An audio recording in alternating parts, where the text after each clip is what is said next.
Magandang araw muli sa inyo mga bata. Tayo ngayon ay nasa ika-6 na linggo pa rin ng ating pag-aaral sa mathematics. Kaninang umaga, tinalakay natin kung paano magbawas ng mga bilang. So balikan nga natin kung ano ang tawag natin sa mga bahagi ng subtraction o pagbabawas. Ang bilang na nasa itaas ay tinatawag nating minuend.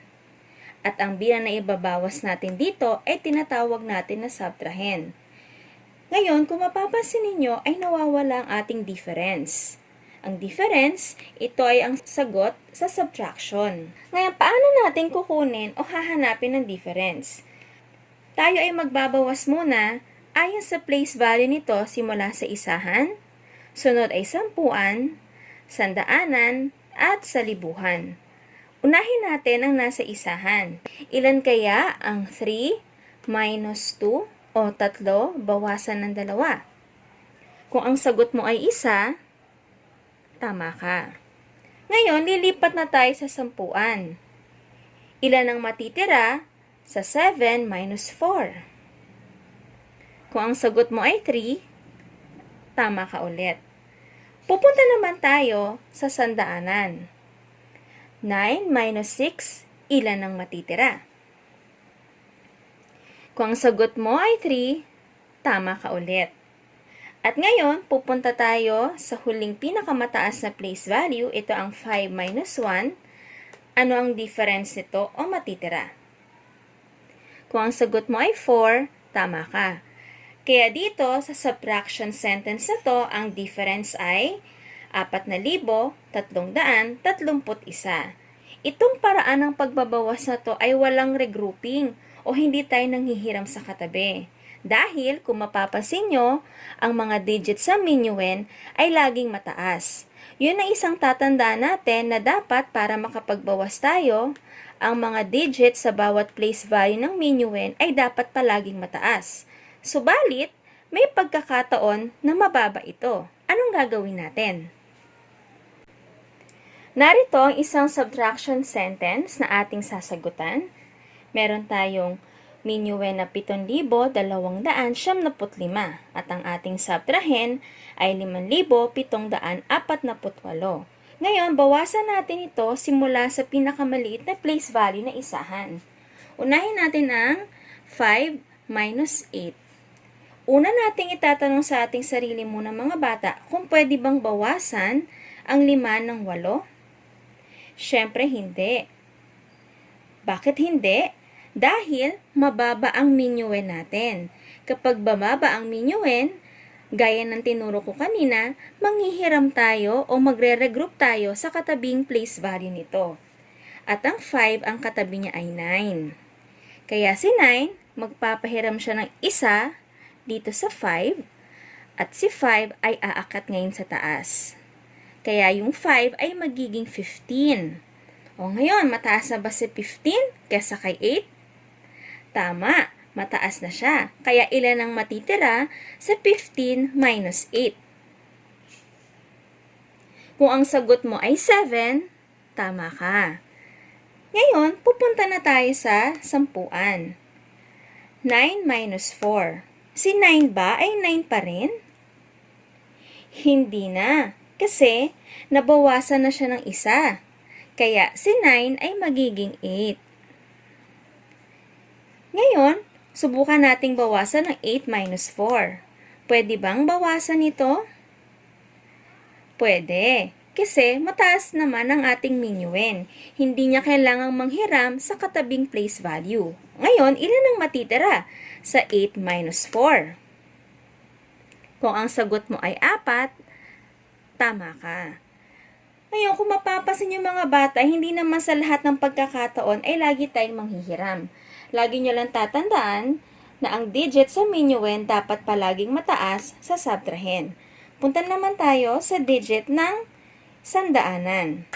2 minus 7. Pwede ba nating bawasan ito? Hindi ulit. Kasi mababa si 2. Hindi siya pwedeng bawasan ng 7.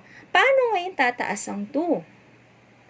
Tama, manghihiram tayo kay 7. Kaya yung isa ni 7, ililipat natin sa taas ni 2 At si 2, iaakat natin sa tabi nito. Kaya yung 2 ay magiging 12 na. Ngayon, pwede na ba nating bawasan ang 12 sa 7? Pwede na, kasi mas mataas na si 12 kesa kay 7. Ilan ngayon ang matitira dito? Ang 12 minus 7, kapag binawasan mo, ang matitira ay 5. Ngayon, punta na tayo sa huling digit sa place value na to. Ito ay ang libuhan. Si 7, dahil nabawasan na siya ngayon ay 6 na lang. Ilan ngayon ang matitira sa 6 minus 5? Tama. Ang sagot dyan ay 1. Kaya ang difference natin ay 1,547. Lagi lang tatandaan na ang ating minuend ay dapat palaging mas mataas kumpara sa subtrahin. At pag nagkataon naman na mababa ang minuend natin, pwede tayong manghiram sa katabing place value nito. Gaya na nakikita ninyong halimbawa dito sa taas. Paano naman kung magbabawas tayo na may 0 sa minuend? Paano natin babawasan to? Subukan naman nating bawasan ang subtraction sentence na nakikita mo ngayon sa iyong screen. 8,000 bawasan ng 2,774. Unahin nating bawasan syempre ang nasa isahan. 0 minus 4. Pwede bang bawasan yan? Hindi, kasi mababa ang 0. Kaya itong 0 na nasa isahan, manghihiram tayo sa katabing 0 na nasa sampuan. Kaya lilipat ngayon ang isa nito galing dun sa sampuan at ang 0 na nanghiram itataas natin. Ngayon, ang 0 na nasa isahan ay 10 na. 10 bawasan ng 4, pwede na bang bawasan? Tama, pwede na. Kaya ang matitira dito ay 6. Ngayon, subukan naman nating bawasan ang nasa sampuan.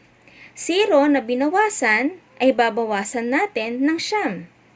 Pwede ba nating isubtract yan? Hindi pa din. Kasi 0 na nga siya, nabawasan pa, mas lalong hindi pwede itong isubtract. Kaya yung nasa sampuan na 0, manghihiram tayo sa sandaanan. Ngayon, gaya ng ginawa natin kanina, naglilipat tayo ng isa, di ba? Pero, hindi siya pwedeng maging 10. Bakit hindi siya pwedeng maging 10? Kasi nabawasan na siya. Dahil nabawasan na siya ng isa, ilan na ngayon dapat ang nasa taas nito? Kung ang sagot mo mga bata ay 9, tama ka. Bakit naging 9 na lang? Kasi nabawasan na siya kanina ng isa mula sa isahan.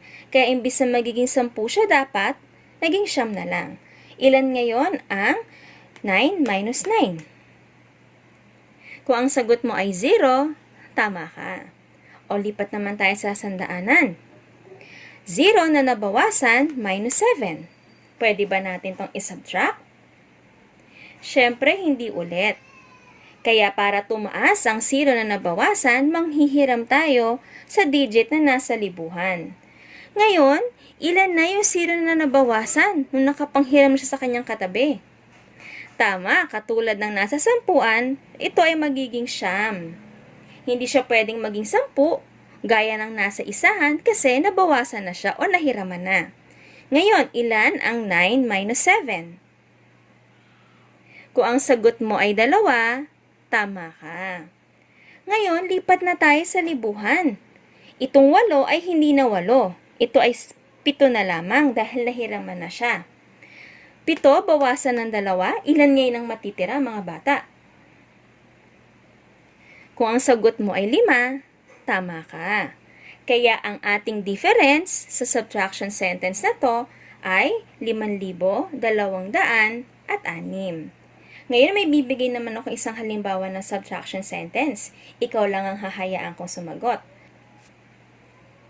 Narito mga bata ang isang subtraction sentence na ang nais ko ay ikaw naman ang magsagot. Meron tayong 6,205 bawasan ng 1,972. Subukan mo ngang kuhanin ang difference na to. Maaari kang gumamit ng show me board, lapis at papel. Bibigyan kita ng 2 minuto para bawasan ito.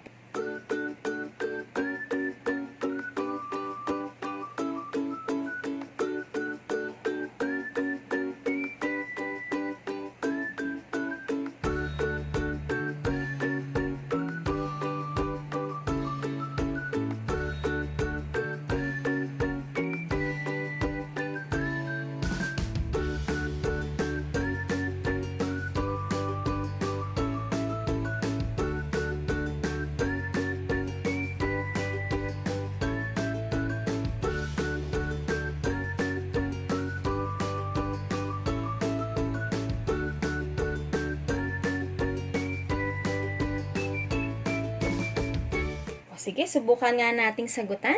Unahin natin ang nasa isahan. Ilan ang 5 bawasan ng 2? Kung ang sagot mo ay 3, tama ka. Punta naman tayo sa 10. 0 bawasan ng 7. Pwede o hindi pwede? Tama, hindi pwede kasi mababa ang 0. Kaya manghihiram tayo sa sandaanan. Kaya yung isa ng sandaanan malilipat sa taas ng 0 at ang 0 dahil wala naman siyang bawas, ito ngayon ay magiging 10. Ilan na ngayon ang 10 minus 7? Kung ang sagot mo ay 3, tama ka ulit. Itong 2 ay isa na lang dahil nabawasan na siya. Isa bawasan ng 9, pwede ba to o hindi? Hindi pwede. Kaya manghihiram tayo sa 6. At yung isa ng 6, itatabi natin dito sa isa na kung saan ay dating 2. Nabawasan kasi siya, kaya isa na lang ngayon ang nakikita natin sa taas. Kaya ito ngayon ay 11. 11 bawasan ng 9, ilan ang matitira? Kung ang sagot mo ay 2, tama ka ulit. At ang 6 ay 5 na lang ngayon dahil nahiraman na siya. Ilan ang 5 minus 1? Kung ang sagot mo ay 4, tama ka ulit. Kaya ganyan natin mga bata, kinukuha ang difference ng pagbabawas. Lagi nating tatandaan na ang minuend ay dapat palagi mas mataas sa subtrahend. At kung magkataon man na mababa ang digit na nasa minuend, manghihiram tayo sa katabing place value na mas mataas dito. Ngayon, kung meron ka pa rin hindi malinawan sa ating tinalakay, pwede mong balik-balikan ng video na to. So hanggang sa muli mga bata, salamat!